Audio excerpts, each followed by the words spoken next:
Hello everyone, అందరూ బాగున్నారా?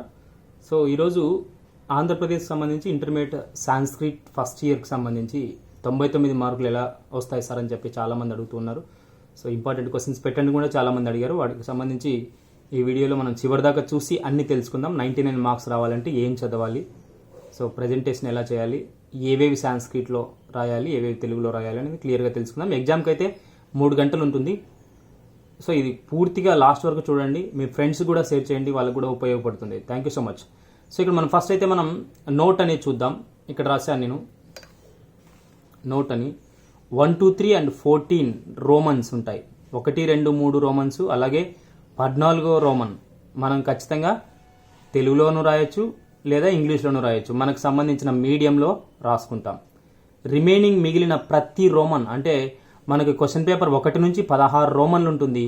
ఈ 16 రోమన్లో మనం 1, 2, 3 and 14 ఇవి తప్ప మిగతా ప్రతిదీ సాంస్క్రిట్లో రాయాల్సి ఉంటుంది. ఇది బాగా గుర్తుపెట్టుకోవాలి, మైండ్లో ఫిక్స్ చేసుకోవాలి మనం. సో ఫస్ట్ రోమన్ ఇక్కడ చూసినట్టయితే మనం శ్లోకం పూరయిత్వా భావం లిఖత అని ఉంటుంది. అంటే శ్లోకాన్ని పూరించి భావం రాయండి అని ఉంటుంది. సో దీంట్లో ఇంపార్టెంట్వి నేను 2 లెసన్లకు సంబంధించి రాశాను. మనం ఏదైనా ఒక లెసన్ నేర్చుకుంటే సరిపోతుంది. ఇవి నీతి శ్లోకాలు అనే లెసన్లోవి, ఇవి వచ్చేసి భక్తృహరి శుభాస్తాల్లోవి. ఏకహ స్వాదు నభుంజీత అనే పోయం, ఏకహ స్వాదు డాష్ డాష్ ఇచ్చి మనకు లాస్ట్లో ఇంకొంచెం ఇస్తాడు. సో దాన్ని ఫిలప్ చేసి మనం భావం రాయాలి. అది ఇంగ్లీష్లో రాయొచ్చు, తెలుగులో రాయొచ్చు. వేషంనా విశ్వసేత్ ప్రాజ్ఞో అనే పోయం, దరిద్రాయ కృతం దానం అనే పోయం, చలా లక్ష్మి చలా ప్రాణ, ఇవన్నీ కంఠస్థ పోయాలు. మనం ఖచ్చితంగా చూడకుండా నేర్చుకొని రాయాలి. రాసిన తర్వాత దాని భావం రాయాలి. కొంతమంది డౌట్స్ ఉన్నాయి, పోయం తెలుగులో కూడా రాయొచ్చా సార్ అని. ఖచ్చితంగా తెలుగులో రాయకూడదు, గుర్తుపెట్టుకోవాలి. సాంస్క్రిట్ పోయం సాంస్క్రిట్లోనే రాసి మీనింగ్ మాత్రం తెలుగులో రాయొచ్చు, ఇంగ్లీష్లో రాయొచ్చు. ఓకే, ఇక్కడ భక్తృహరి శుభాస్తాలు చూద్దాం. సంపస్సు మహతాం అనే పోయం, అలాగే దుర్జన పరిహర్తవ్యో 3వ పోయం వచ్చేసి ఆరంభ గుర్వి క్షయిని అనే పోయం ఉంది. సో ఇవి చాలా చాలా ఇంపార్టెంట్. మనం ఇక్కడ మోడల్ పేపర్లో ఒకసారి చూడండి. ఫస్ట్ రోమన్ మోడల్ పేపర్ ఇలా వస్తుంది పబ్లిక్కి. బాగా గుర్తుపెట్టుకొని ఇప్పుడు మనకు నేను చెప్పిన పోయమ్స్ అన్ని ఇలా ఇచ్చి లాస్ట్లో ఇలా ఇస్తారు. మనం ఫిలప్ చేసి సాంస్క్రిట్లో భావం, సాంస్క్రిట్లో పోయం రాసిన తర్వాత తెలుగులో భావం కానీ అలాగే ఇంగ్లీష్లో భావం కానీ రాయొచ్చు. సో ఇక్కడ 2వ రోమన్ నేను ఎంచుకున్న క్వశ్చన్స్ ఒకసారి చూద్దాం. రోమన్ నెంబర్ 2 నిబంధ ప్రశ్నలు అంటారు, సారాంశ ప్రశ్నలు, SA questions from poetry. So దీంట్లో 2 లెసన్స్ ఇచ్చాను నేను. మాయావటుహు లేదా కపినాం ఉపవాస. ఈ 2 లెసన్స్లో నీకు ఏదైతే ఈజీ అనుకుంటావో అది చదువు. ఓన్లీ 1 అని రాశాను. సో ఇక్కడ మనకి రోమన్ నెంబర్ 2లో ఒకసారి క్వశ్చన్ పేపర్లో చూడండి. రోమన్ నెంబర్ 2 2 ఇలా నిబంధ ప్రశ్నలు అంటే సారాంశ ప్రశ్నలు వస్తాయి. మనం 1 రాయాలి, 6 మార్కులు ఉంటాయి. పోయానికి కూడా 6 మార్క్స్ ఉంటాయి.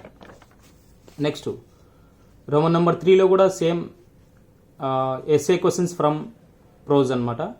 గద్య భాగ సారాంశాలు అంటారు వీటిని. ఈ 2 కంపల్సరీ నేర్చుకోవాలి. అందుకే నేను 2 మస్ట్ అని రాసిన. భోజస్ సౌదార్యం, వర్ష పరిదేవనం. సో చాలా చాలా ఇంపార్టెంట్. ఇక్కడ మనం చూడొచ్చు మోడల్ పేపర్లో 3వ రోమన్లో కూడా ఇలా 2 ఇస్తారు, 1 రాయమంటారు, 6 మార్కులు ఉంటాయి అన్నమాట. తర్వాత 4వ రోమన్ నాంటెల్ ఉపవాచకం అంటారు దీన్ని. దీంట్లో మనం ఖచ్చితంగా 4 క్వశ్చన్ రాయాల్సి ఉంటుంది. ఒక్కొక్క దానికి 2 మార్కులు, టోటల్ 8 మార్కులు. కౌటిల్య భోపదేవ ఈ 2 లెసన్స్ పూర్తిగా నేర్చుకోండి, ఎక్కడ కూడా వదిలేయద్దు. ఇంకా మీకు నేర్చుకోవాలనిపిస్తే ఇంకో లెసన్ ఏదైనా నేర్చుకోవచ్చు మీరు. ఓకే, ఈ 2 మాత్రం వదిలేయద్దు. సో నాంటెల్కి సంబంధించి ఇక్కడ చూద్దాం మనం. నాంటెల్లో చతుర్నాం ప్రశ్నానం సమాధానం లిఖితాన్ని 4 రాయాలి, ఒక్కొక్క దానికి 2 మార్కులు, మొత్తం టోటల్ 8 మార్క్స్ అనమాట. నెక్స్ట్ 5వ చూద్దాం. సందర్భ సహిత వాక్యాలు, యానిటేషన్స్ ఫ్రమ్ ది పోయిటరీ నుంచి, పద్యభాగం నుంచి సందర్భ సహిత వాక్యాలు. ఇక్కడ 2 రాయాలి, ఒక్కొక్క దానికి 3 మార్కులు ఉంటాయి, టోటల్ 6 మార్క్స్. నేను ఇక్కడ రాశాను మాయావటు ఆర్ కపినాం ఉపవాస. ఈ 2 లెసన్స్లో నుంచి క్వశ్చన్స్ తీసుకుంటారు. దీంట్లో 2 క్వశ్చన్లు వస్తాయి సందర్భాలు, దీంట్లో 2 క్వశ్చన్స్ వస్తాయి. అందుకే ఎనీ 1 అని రాశాను నేను. ఏదో ఒక లెసన్ నేర్చుకోండి. 5వ చూద్దాం మోడల్ పేపర్లో. ద్వయోహో సందర్భం వ్యాఖ్యానం లిఖత, ససందర్భం వ్యాఖ్యానం లిఖత. ఖచ్చితంగా సందర్భాలు రాయండి అని చెప్తున్నారు నీట్గా. సో ఈ విధంగా ఉంటుంది. 6 మార్కులు ఉంటాయి, 2 రాయాలి. నెక్స్ట్ రోమన్ నెంబర్ 6 సేమ్ దీంట్లో కూడా యానిటేషన్స్ ఫ్రమ్ ది ప్రోజ్ అన్నమాట. సందర్భ సహిత వాక్యాలు గద్య భాగం నుంచి. దీనికి కూడా ఒక్కొక్కదానికి 3 మార్కులు ఉంటాయి, టోటల్ 6 మార్కులు. దీంట్లో ఖచ్చితంగా 2 నేర్చుకోవాలి. భోజస్య ఔదార్యం స్వేదస్య పుష్పాని లేదా వర్ష పరిదేవనం. భోజస్య ఔదార్యం నేర్చుకుంటూ ఈ 2 లెసన్లో ఏదో ఒకటి ఖచ్చితంగా నేర్చుకొని తీరాలి. సో మనకి 6వ రోమన్లో ఒకసారి చూపిస్తే మీకు ఈ విధంగా ఉంటుంది. 6వ రోమన్ ద్వయోహ ససందర్భం వ్యాఖ్యానం లిఖత గద్య భాగానికి సంబంధించి ఇలా మనకు ఇలా క్వశ్చన్స్ వస్తాయి. ఈశ్వరేచ దరిద్రేచ అనేది కదా పైన అలాగనమాట. నెక్స్ట్ 7వ రోమన్ మనం చూద్దాం. 7వ రోమన్ 2 మార్క్స్ క్వశ్చన్స్ అనమాట.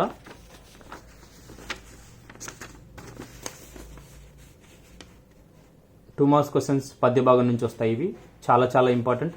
నేను ఇక్కడ రాసా ఏవైనా 2 లెసన్స్ పూర్తిగా నేర్చుకోవాలి.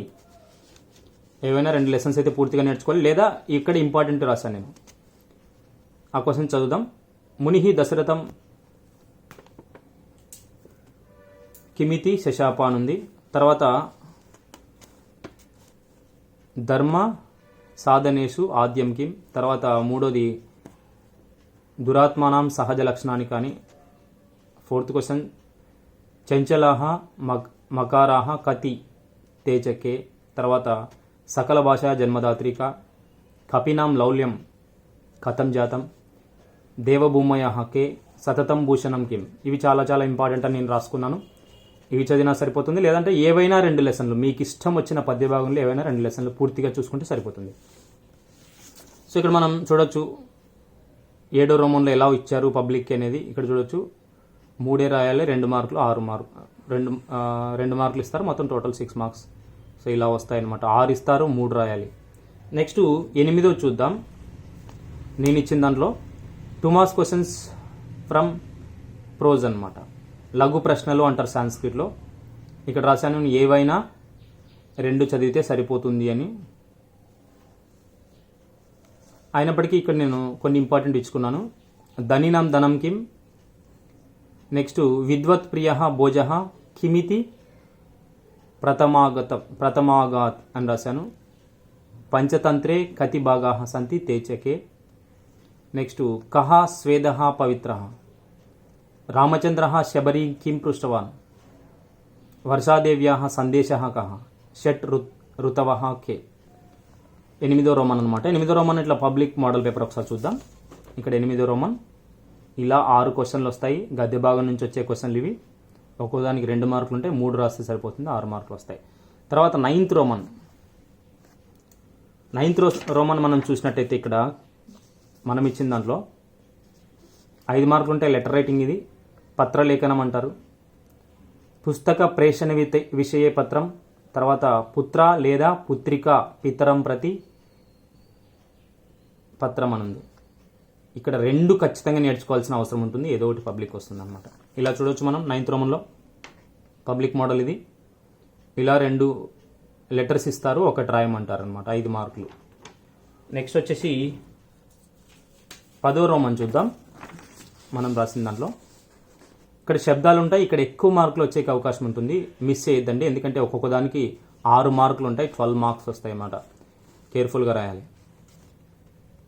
1 to 10 శబ్దాలైనా నేర్చుకోండి, లేదంటే ఇవైనా బాగా నేర్చుకోండి. నేను ఇట్లా 2 ఆప్షన్స్ ఇస్తాను స్టూడెంట్స్కి.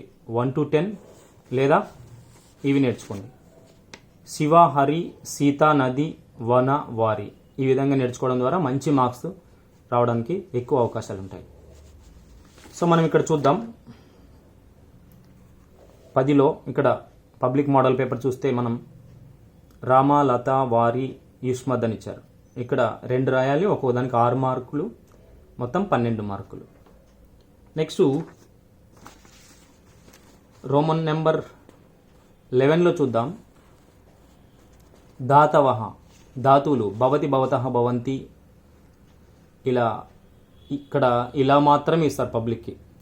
సో మనం ఏం చేయాలి అంటే వాటికి సంబంధించి 3 పాదాలు రాయాలి. అంటే భవతి, భవతః, భవంతి, భవసి, భవతః, భవత, భవామి, భవావహ, భవామహ. ఇలా రాసిన తర్వాత ఫస్ట్ లైన్కి ప్రథమ పురుష అని రాయాలి, రెండో దానికి మధ్యమ పురుష, మూడో దానికి ఉత్తమ పురుష ఇలా రాయాలి. సో ఇక్కడ నేను కొన్ని ఎగ్జాంపుల్స్ ఇచ్చుకున్నాను. భవతి, వదతి, పఠతి, గచ్చతి ఇలా మనకి 10 మోడల్స్ ఉన్నాయి. ఇలాంటి మోడల్లో ఏదైనా రావడానికి అవకాశం ఉంది పబ్లిక్కి. అలాగే రెండో మోడల్ భవిష్యతి అనే మోడల్లో గమిష్యతి ఉంది, లేఖిష్యతి ఉంది, పఠిష్యతి ఉంది, వదిష్యతి ఉంది, ఇలాంటివి ఏవైనా రావచ్చు. అందుకే నేను ఇలాంటివి మోడల్ అని రాశాను. తర్వాత మూడోది భవేత్ అనే మోడల్లో గచ్చేత్, పఠేత్, వదేత్ ఇలా అన్నీ ఉంటాయన్నమాట. 10 మోడల్స్ ఉన్నాయి. వీటిని మనం జాగ్రత్తగా చదువుకోవాలి. అంటే ఈ భవతిలో ఈ 4 టైప్స్ కానీ లేదంటే ఈ 3 టైప్స్ కానీ మనం బాగా నేర్చుకోగలిగితే అన్నీ ఇలాగే ఉంటాయి కాబట్టి ఈజీగా రాసేయచ్చు. నెక్స్ట్ అభవత్ మాదిరి కూడా నేర్చుకోవడం ద్వారా మనకి 100% ఇక్కడ నుంచి ఎక్కడ మార్క్స్ వెళ్ళవు. ఖచ్చితంగా మీరు వీటి నుంచే వస్తాయి కాబట్టి బాగా రాయగలుగుతారు. ఇక్కడ చూసినట్టయితే మనం 11th రోమన్లో ద్వయోః ధాతు రూపాన్ని లిఖత అభవత్ ఇచ్చారు, అభాషత, పఠతి ఇలా లభతే అని ఇచ్చాడు. సో ఈ విధంగా ఉంటుంది. తర్వాత రోమన్ నెంబర్ 11, 12 చూసినట్టయితే సందులు ఉంటాయి. ఇక్కడ ఫస్ట్ దాంట్లో వచ్చేసి కలిపిస్తారు, మనం విడదీసి సంధి పేరు రాయాలి. రోమన్ నెంబర్ 13లో విడదీసి ఇస్తారు, కలిపి సంధి పేరు రాయాలి. సవర్ణ గుణ వృద్ధి మాత్రమే ఎందుకు నేర్చుకోమని రాస్తున్నానంటే పబ్లిక్లో వరుసగా వస్తాయి. ఒకటోది సవర్ణదీర్ఘ సంధి, రెండోది గుణ సంధి, మూడోది వృద్ధి సంధి ఇలా కలిపి రాసే దాంట్లో వరుసగా వస్తున్నాయి సవర్ణ గుణ వృద్ధి సంధులు ఎగ్జాంపుల్స్. తర్వాత విడదీసి రాసే దాంట్లో కూడా అలాగే క్లియర్గా వస్తున్నాయి. కాబట్టి ఖచ్చితంగా ఆ విధంగా నేర్చుకుంటే మీకు చాలా యూజ్ అవుతుందన్నమాట. సో 12, 13 రోమన్స్ ఈ విధంగా ఉంటున్నాయన్నమాట. ఇలా కల్పిస్తారు, దీంట్లో మాత్రం విడదీసిస్తారనమాట.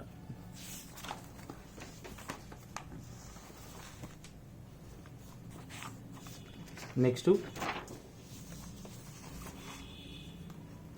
రోమన్ నెంబర్ 14 అనువాదాలు, ట్రాన్స్లేషన్స్ అనమాట. ఈ ట్రాన్స్లేషన్ సాంస్క్రిట్లో వస్తాయి పబ్లిక్లో. మనం తెలుగులో కానీ ఇంగ్లీష్లో కానీ ట్రాన్స్లేషన్ చేయొచ్చు.